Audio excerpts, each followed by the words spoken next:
Yeni maşruatı. Sayın dostlar, biz bugün yine aşı burada teşekkür olamaz.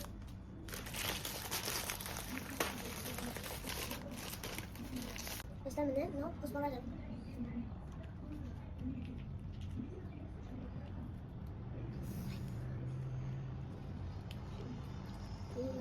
Hazır mısınız? Yedim olamaz.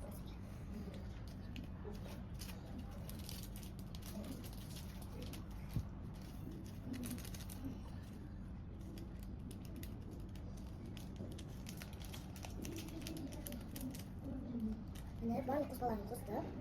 Yine hazır şakayla hanaki, soğuk hayatım olamaz. Dostlar ne bizim burada daim buldum. Az maşan diyeceğim, nasıl da yaşatım olamaz.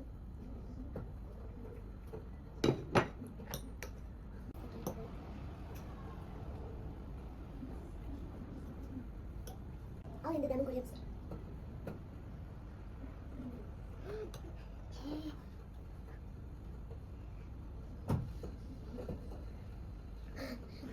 Bu kalktı aşağı bunu üstüne koymuşlar.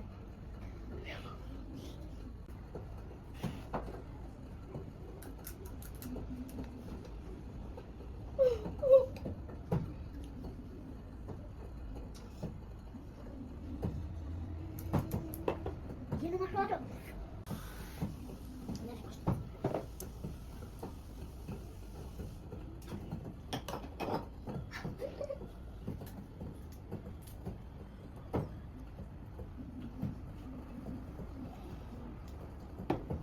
Piyasayken.